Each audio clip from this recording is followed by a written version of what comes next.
Il y a eu pas mal de changements au niveau de StepUp, du coup on va regarder dans cette vidéo ce qui s'est passé, l'évolution et surtout vers quoi on est en train d'aller. Pour ça, on va faire un petit point rapide sur ce qui s'est passé jusqu'à présent et on va regarder sur ce qui est prévu et ce qui devrait arriver dans pas si longtemps que ça. Premièrement, le projet a enfin une image. Alors pas juste un logo, mais clairement une personne qui back le projet. Cette personne-là, c'est Usain Bolt. Usain Bolt, c'est un grand coureur et il y a eu pas mal de spéculations sur le fait qu'effectivement, il était en partenariat avec le projet. Eh bien, c'est le cas. On en avait discuté un petit peu dans la vidéo précédente, là où on disait, effectivement, il se pourrait que le bonhomme-là soit en partenariat avec StepUp et effectivement, c'est le cas. Pourquoi c'est important? Bah le mec est quand même sacrément connu dans le game. En plus de ça, il a une image très importante au niveau des coureurs. Déjà parce qu'il est très connu, il suffit de checker ses 5 millions d'abonnés sur Twitter et ses plus de 10 millions d'abonnés sur Instagram, ce qui fait déjà un score très très sympathique. Et en plus de ça, le mec est dans le game de la course. Donc autant te dire qu'ils ont pas mal de partenariats possibles grâce à lui via StepUp. Et vraiment, c'est beaucoup plus cool que d'avoir des partenariats avec des petits influenceurs ou autres. Non, là ils ont vraiment un partenariat avec la référence de la course. Autre mise à jour très importante, StepUp a maintenant sa propre blockchain. Cette blockchain là, c'est un subnet de chez Avalanche, du coup ça fonctionne avec la technologie qu'il y a derrière Avalanche, comme Krabada par exemple. Ce qui est intéressant, c'est qu'à l'inverse de StepN par exemple, qui s'est basé sur une blockchain, eh bien StepUp crée sa propre blockchain pour pouvoir gérer les transactions, les frais de transaction et pouvoir redistribuer via les validateurs un certain pourcentage de ces frais de transaction directement aux personnes qui vont venir stacker du FeedFee. Le FeedFee en fait c'est le token qui va être utilisé pour payer les transactions, c'est donc les frais de gaz, ce qui rajoute encore une utilité supplémentaire au FeedFee. Alors t'imagines bien, quand on crée une blockchain, il faut évidemment qu'il y ait pas mal de choses. On a donc un explorer qui va bien, il suffit de cliquer sur le StepScan, évidemment je te mettrai tous les liens en description histoire que tu puisses aller checker, mais on a accès du coup aux transactions. Alors c'est pas plus utilisé que ça pour le moment, et c'est plutôt normal parce qu'il n'y a pas grand chose à faire dessus à l'heure actuelle. Il y a des premiers projets qui vont lancer dessus, qui vont arriver, qui sont incubés par StepUp et qui vont faire participer notamment avec les fameux launchpads qu'ils ont mis en place. Donc plutôt cool, tout ça ce sera directement intégré via l'application qui va sortir de chez StepUp.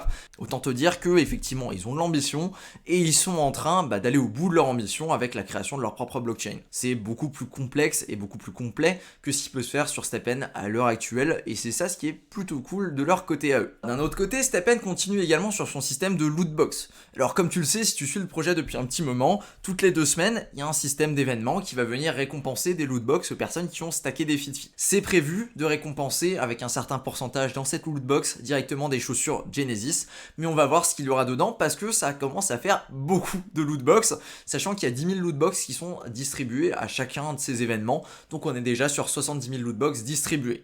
Ça commence à faire beaucoup et je peux comprendre l'impatience des utilisateurs, moi-même je suis impatient et je m'attendais pas à ce qu'ils en fassent autant parce qu'au début les communiqués disaient qu'on va en avoir 3, on va en avoir 4 des lootbox, on est déjà à la 7ème, la 8ème est en cours, du coup à voir effectivement comment ça va être géré au niveau des chaussures, est-ce que le ratio de chaussures va être exactement le même que ce qui était prévu, c'est-à-dire environ 33% de chance de pouvoir choper une chaussure sur chaque lootbox, ou alors est-ce qu'on va avoir d'autres choses. En tout cas j'espère que tu as pu choper quelques lootbox et que tu auras de la chance lors de l'unboxing qui aura lieu lors du lancement de l'application. T'as dû remarquer que j'ai toujours pas parlé de date pour le lancement de l'application pour une raison très très simple, cette date là n'est toujours pas connue. Oui, ça commence à faire long, mais d'un autre côté, je les comprends clairement. Si tu veux, quand tu regardes le marché à l'heure actuelle, le marché des NFT est totalement mort. Il n'y a quasiment pas de trafic, il n'y a quasiment pas de volume d'échange, et les nouveaux projets, pour la majorité, ont énormément de mal à se lancer, parce que il n'y a pas de traction, il se passe pas grand chose. Donc effectivement, lancer en août, là comme ça, sous le cagnard, c'est loin d'être la meilleure des idées pour lancer un projet NFT. Je sais, je commence à travailler avec des bonhommes aussi qui se posent ces questions-là, et en général, la décision est plutôt claire. Non, on lance pas en août, on attend, on regarde pour quelque chose qui est début septembre, mi-septembre ou encore début octobre pour avoir déjà un petit peu plus de monde parce que là les gens sont en vacances et n'en ont clairement rien à foutre des crypto-monnaies en ce moment. Il suffit d'aller checker sur Google Trends et tu peux avoir les tendances qui sont très très clairs et en plus de ça tu peux checker les différents volumes sur les blockchains et sur les exchanges ou les marketplaces comme par exemple OpenSea qui sont au plus bas depuis un petit moment. Qu'est-ce qu'ils sont en train de faire? Eh bien ils sont en train de lancer un exchange. Comme tu le sais, ils ont lancé leur propre blockchain. Le souci d'une blockchain, c'est que quand tu lances, il n'y a pas grand chose sur ta blockchain et du coup, par définition, il n'y a pas grand intérêt à aller dessus. L'objectif, c'est d'avoir directement des applications dessus. La plus importante qu'ils vont avoir, c'est le StepX, littéralement Step exchange. Voilà, hein, on va pas aller chercher plus loin, trop compliqué, sert à rien. C'est un exchange, donc un DEX, un exchange décentralisé, qui va fonctionner un petit peu comme un Uniswap pour ceux qui connaissent. C'est simplement, tu vas venir mettre ton token en haut et il va te dire quel autre token tu peux récupérer, quelle est la rate entre les deux. Tu appuies sur swapper, ça va faire la transaction et ça te permet de passer d'une crypto-monnaie à une autre directement sur la blockchain. Plutôt cool parce que vu qu'ils lancent leur propre blockchain, il faut effectivement qu'ils aient un exchange dessus, sinon les gens sont bloqués, ne peuvent pas faire grand chose, etc. Donc c'est plus ou moins la première grosse chose à lancer dessus. Ils ont prévu de faire ce lancement là très bientôt. Donc on a le lancement, voilà, starting August 29, du coup dans 12 jours. À partir de là, les gens vont pouvoir stacker leurs tokens. Comment ça fonctionne? Tout simplement, n'importe quel exchange décentralisé va fonctionner avec de la liquidité. C'est-à-dire que pour pouvoir permettre un passage d'une crypto-monnaie à une autre, du coup de faire un swap, eh bien il faut que des gens décident d'allouer de la liquidité au protocole pour pouvoir réaliser cet échange-là. Les bonhommes qui font ça, en général, ne le font pas gratuitement et le font parce qu'ils ont un intérêt à le faire. Cet intérêt-là, très souvent, ça va être des tokens qui sont payés à une rate fixe, par exemple une certaine quantité, un pourcentage qui est défini en tant qu'APR. Par exemple, si tu veux partager de la liquidité avec un protocole, par exemple, on peut aller sur PancakeSwap pour te donner une petite idée de comment ça fonctionne. Tu as un système de farming qui te permet d'allouer ta liquidité. Et en règle générale, tu vas gagner un pourcentage en le faisant. Par exemple, si tu crées une paire de liquidités Cake BNB, tu vas générer 20,94% d'APR sous la forme de Cake. Step up. Du coup, dans l'idée, tu vas pouvoir aller sur leur exchange et tu vas pouvoir stacker une certaine quantité de tokens et à la place d'être récompensé avec un APR, eh bien, les tokens vont être bloqués. C'est-à-dire que tu vas bloquer tes tokens pendant une durée donnée. Par exemple, pendant 3 mois, pendant 6 mois, pendant 1 an ou pendant 2 ans. Il me semble que c'était ça les dates qui étaient proposées. Ou alors elles sont peut-être juste en dessous. Et en fonction de ça, tu vas pouvoir récupérer un asset qui s'appelle le StepX, SPEX directement. Et ce token-là va avoir une valeur parce que ce sera le token principal de l'exchange. Ça paraît un petit peu compliqué comme ça. Ça l'est, effectivement, c'est pas la mécanique la plus simple à comprendre, notamment si t'es pas habitué à faire de la DeFi, mais globalement, tu vas prêter tes paires de liquidités, tu les bloques pendant une certaine durée, suite à ça, il va y avoir un airdrop en fonction de la durée et de la quantité de tokens que tu as bloqué. Plus longtemps tu as bloqué et plus de tokens tu as bloqué, plus tu vas être récompensé sous la forme du token SPEX, qui est le token majoritaire qui sera utilisé au niveau de leur exchange. Voilà, donc comme tu peux voir, en fonction de la durée pour laquelle tu vas bloquer, tu vas avoir des multiplicateurs et plus tu vas bloquer longtemps, plus c'est intéressant pour pouvoir récupérer un maximum de SPEX. À savoir qu'effectivement, pendant les 3 mois, les 5 mois, les 10 mois, etc. que tu vas bloquer, ta liquidité sera bloquée sur le smart contract et ne pourra pas être récupérée. C'est pour ça qu'en échange, tu vas recevoir une certaine quantité de SPEX. Mais bon, ça reste un move assez risqué, c'est à toi de voir ce que tu veux faire. Dans tous les cas, il y a des risques sous-jacents, il y a le risque au niveau des smart contracts. Est-ce que c'est bien géré? Est-ce que c'est pas bien géré? Pour le moment, on n'a pas vraiment de réponse, on ne sait pas trop sur quoi ils se basent.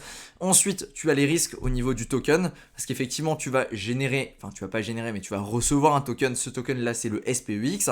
Est-ce que ça vaut le coup effectivement de récupérer ce token là en fonction des rates parce que tu risques d'avoir un faible multiplicateur si tu vas pas bloquer longtemps?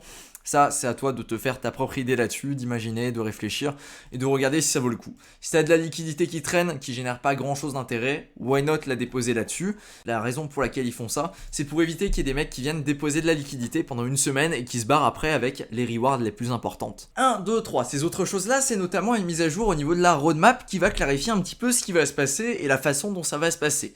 La première chose, c'est donc, on l'a vu, la blockchain qui a été mise en place, et je ne l'ai pas précisé, mais pour accéder à la blockchain, il suffit d'aller sur multichain.org, je mettrai le lien en description, et de venir sélectionner la blockchain vers laquelle tu veux bridger. Ici, ça va être la blockchain Step. Tac, est-ce qu'on la trouve dans la liste? Hop, voilà, Step Network Mainnet, et tu vas pouvoir bridger tes tokens directement dessus. Attention, il te faudra évidemment avoir du FeedFee dessus, parce que sinon ça risque de bloquer d'un point de vue transaction, parce que tu peux pas faire de transaction si tu n'as pas de FeedFee dessus.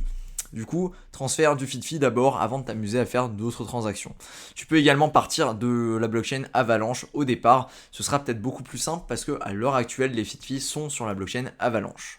C'est donc un bridge assez classique à ce niveau-là. Ok, deuxième chose, c'est le lancement de l'exchange dont on a parlé tout à l'heure. On a un countdown du coup jusqu'au 29 août. On a les détails du log drop, l'explication que je t'ai faite en live, mais qui est également disponible sous la forme de texte. Je vais te passer le lien évidemment. Et la migration des tokens. Alors a priori les tokens qui sont stackés via Avalanche vont être migrés. Autre chose, on a StepUp, alors comme dit, il n'y a toujours pas de date de lancement, on va avoir donc plusieurs choses. Step Launch. Step Launch, c'est quoi? C'est plus ou moins leur incubateur qui a pour objectif de lancer des projets grâce aux fonds récoltés via StepUp. Et donc, ils vont lancer des projets. Le premier projet, il est prévu juste après le log drop, donc à attendre début septembre. Leur infrastructure au niveau des NFT est prête, c'est-à-dire qu'ils peuvent lancer directement la marketplace NFT. C'est pas encore fait à l'heure actuelle, mais ça risque d'être fait dans pas si longtemps que ça. Et l'application, du coup, StepUp on Mainnet begins after log drop completion. Du coup, après la fin du log drop, j'imagine que ça ne devrait pas trop tarder et qu'on devrait être sur un lancement environ mi-septembre, sachant que le log drop aura lieu le 29 août, comme dit précédemment. Ça commence un petit peu à traîner, mais je peux comprendre parce que c'est pas forcément une bonne idée de lancer un truc comme ça en août, là où il n'y a pas grand monde pour pouvoir suivre et surtout pour pouvoir investir dedans. À savoir que le token existe déjà depuis un petit moment et surtout qu'ils ont de l'ambition au niveau des projets qu'ils veulent lancer grâce à leur propre blockchain et en plus grâce à StepUp qui va pouvoir amener un petit peu de monde dessus et c'est ça l'intérêt principal finalement. StepUp qui, je le rappelle, veut être un concurrent direct de ce qui se propose sur un fameux StepN, le concurrent qui est majoritaire à l'heure actuelle. Voilà, donc ça commence à donner des choses plutôt sympathiques. Comme d'habitude, ne te précipite pas, on ne sait pas encore si ça va effectivement être les vraies dates, s'il va pas y avoir de soucis, etc.